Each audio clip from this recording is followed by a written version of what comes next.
Hi, I'm George Weld. I'm from Brooklyn, not a rural place, where I have a restaurant called Egg and a restaurant company called King of the Ghost, and I'm opening a new restaurant called Parish that I want to talk about today. But first I wanted to get a show of hands of how many people here have ever worked in a restaurant. And how many people here still work in restaurants? Yeah, I quit too once. My goal now is to make restaurants that you'd want to work in for the rest of your life.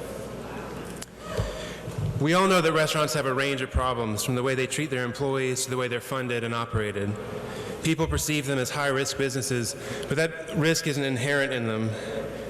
It's just that they've become the last refuge of terrible managers and awful labor practices.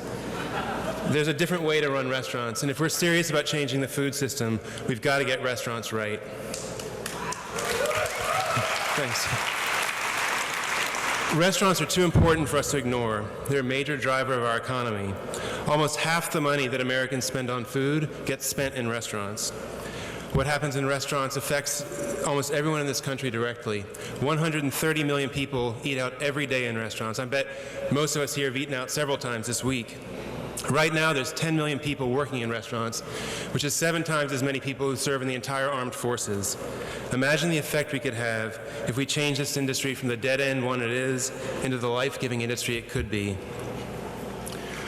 What if we really lived up to the image that restaurants present? They're the very model of community. They're where politicians go when they show they want to connect to regular folks. They're where cities turn when they have a disaster and people need a place to connect. We have a responsibility as people who care about food to make them live up to this image. So how do we do it? We start by leading by example. We offer proof that it can be done. Those of us who run restaurants and work in them and fund them have to demonstrate that there's another way, that a restaurant company that takes the idea of the triple bottom line seriously can be a vibrant business. That's what we've been working toward at Egg for almost 7 years in Brooklyn. We run a highly principled, mission-driven business that sources from human-scale purveyors. We've put over $200,000 a year into the pockets of small and organic producers. We've created a work environment that makes it clear that we think that working with food is some of the most important work a person can do.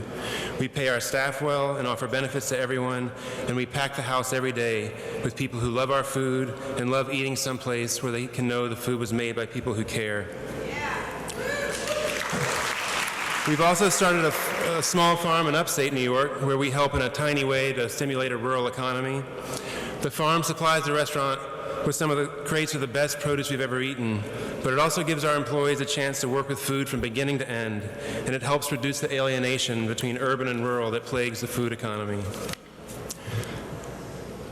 Our new restaurant, Parish Hall, is opening this year. We have a lot of reasons to grow. Egg is tiny.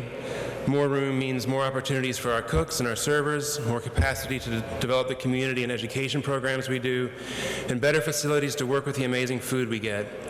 We're building a restaurant that has sustainability at its foundation, a restaurant that takes great, well-sourced food and loving service as a starting point, not an achievement. Growing will allow us to prove that our model works on a larger scale. It'll make us more efficient and flexible.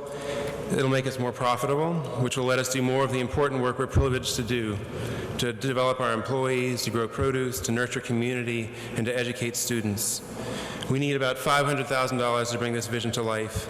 We've already raised about a third of it by patiently seeking out other people committed to our values, some of whom we've met through the incredible Slow Money New York chapter. There are a lot of ways to run a restaurant, and there are a lot of ways to change the food system. But I think our best chance at making a serious, lasting, and wide-reaching difference is to marry the values of slow money with the power of the restaurant business. Let's raise the bar so high that it will be redundant to talk about farm-to-table restaurants, so high that restaurants that treat their employees well won't win awards for it, and so that the conventional restaurant industry will run out of excuses for its behavior.